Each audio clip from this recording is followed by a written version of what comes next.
Éternel notre Père, je veux bénir ton Saint-Nom. Merci Seigneur pour cette semaine que tu nous permets de voir et de vivre. Dieu Tout-Puissant, je veux te recommander cette semaine, je veux te recommander nos aspirations pour cette semaine.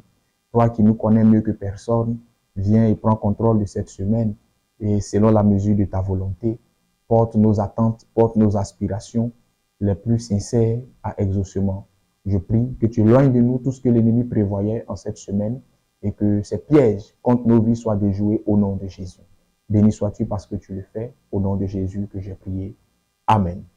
Je vous salue tous dans le nom puissant de Jésus-Christ de Nazareth, très chers membres du temps des paroliers. Bienvenue à notre dévotion matinale qui aura pour thème « Sur toi, je bâtirai mon église ». Matthieu 16, le verset 18 qui s'affiche maintenant sur ton écran, déclare en substance « Tu es Pierre et sur toi, je bâtirai mon église ». Amen. Aller à l'église est une bonne chose. Être membre d'une église est une chose noble.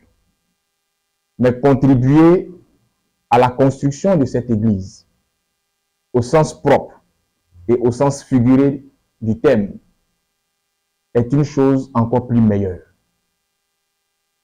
Je ne sais pas quel est le rôle que tu joues dans l'église. Je ne sais pas quel est le poste que tu occupes dans l'église. Tu es peut-être un saint fidèle. Tu es peut-être un membre d'un département. Mais quelle que soit la position que tu occupes dans une église, veille à te rendre utile à cette église. Non pas pour faire plaisir à un homme, non pas pour t'attirer les faveurs d'un groupe de personnes, mais pour d'abord et surtout t'attirer la faveur de Dieu. En vérité, travailler pour un homme nous vaut un salaire. Travailler pour un homme peut nous valoir une récompense, une distinction honorifique. À plus forte raison, travailler pour Dieu. Travailler pour Dieu est un honneur. Travailler pour Dieu est une source de bonheur. Travailler pour Dieu est un privilège. Travailler pour Dieu peut t'attirer une grande bénédiction et cette bénédiction s'étendra jusqu'à ta descendance. Travailler pour Dieu ne se résume pas seulement à le servir de manière exclusive en tant que prophète, en tant que pasteur, en tant que docteur, apôtre, évangéliste ou autre. Travailler pour Dieu, c'est aussi le servir sans forcément endosser un titre pastoral ou un titre ministériel. Travailler pour Dieu, c'est faire parfois même ce qui est insignifiant aux yeux des hommes, mais qui a beaucoup de valeur aux yeux de Dieu. En nettoyant le temple, tu seras en train de travailler pour Dieu. En contribuant à la construction d'une église, c'est une manière de travailler pour Dieu. En priant pour un malade sous ordre du Saint-Esprit, c'est une manière de travailler pour Dieu. En évangélisant, c'est aussi une manière de travailler pour Dieu. En faisant la délivrance d'une personne selon que le Seigneur t'aura orienté, c'est une manière de travailler pour Dieu.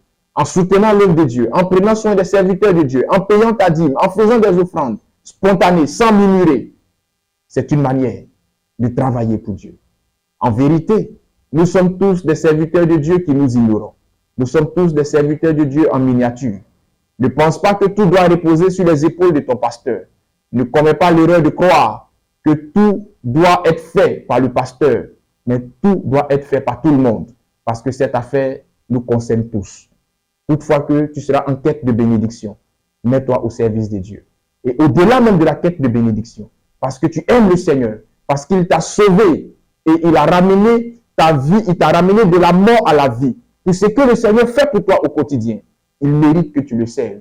Mais serre-le selon le potentiel qu'il t'a donné. Serre-le en tenant compte des réalités que tu as. Serre-le avec sagesse et discernement. Serre-le avec un zèle, mais un zèle intelligent et non un zèle amer.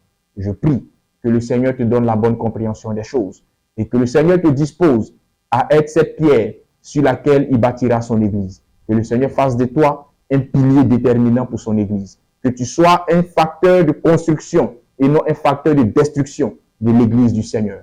Que le Seigneur bénisse ta journée et que sa grâce soit sur toi. Dieu est bon en tout temps. Shalom chez vous.